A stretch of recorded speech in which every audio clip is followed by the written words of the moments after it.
Welcome to this edition of 5 Minutes of Lean.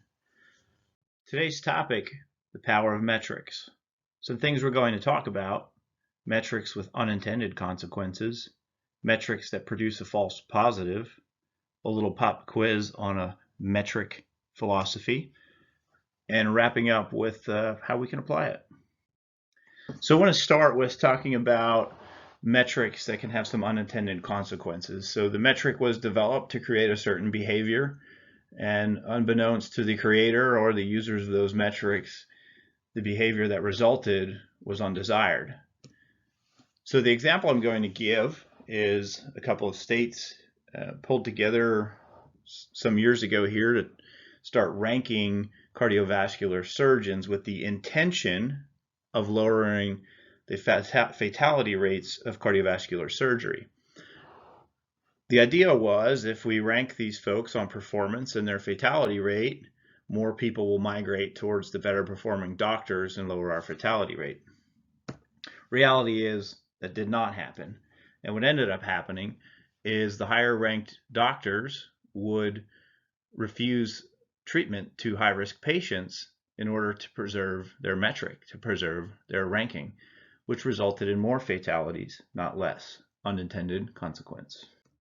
Next thing I want to talk about is a metric with a false positive.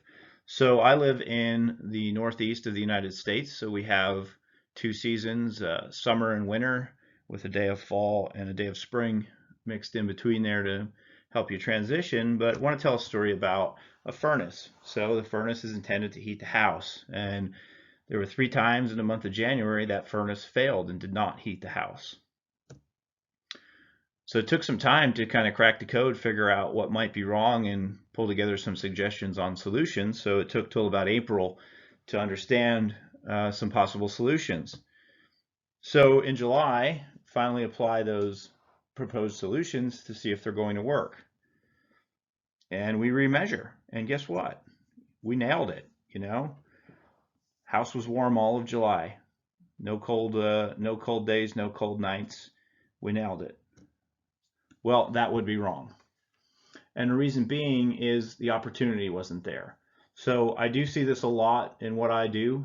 A lot of times we want to measure calendar year, we want to measure quarterly, we want to measure monthly. A lot of our reporting is based on that, so that makes sense to measure. But when you're doing that type of measurement, you have to ensure your opportunity is equal. If the opportunity for failure is not equal, the measurement will create and could create a false positive. So now I want to just quick quiz here. When I do this in person, I usually give out some corny prize, but since this is a video, there'll be no prize. This is a pretty well-known topic, the Hawthorne effect, and just want to touch on what that is. So that is the theory that the measurement itself can skew the data. So if leadership is interested in what is happening on a factory floor, and they go out to measure, and they watch and measure, the behavior of the people executing the process isn't the normal behavior. It's not the standard everyday behavior, because they're behaving differently because of the type of observation. So the Hawthorne effect is around the observation of the behavior skewing the data. So please make sure, if you're using in-person analysis to do measurement, that you understand that effect is possible and can happen. So what do we do now? A couple of tips I want to leave everybody with. So we always need to be considering what the impact of our metrics are going to be. So what behavior is that going to drive, and is that the desired behavior we want? We need to avoid metrics that can create a false positive or false negative. We need to avoid metrics that can cause an undesired effect. We need to make sure we are taking time in the early stages of problem solving to establish and define the proper metrics. We need to ask for help and outside opinions to be certain our metrics are sound. Finally, we really want to realize that not everything can be measured.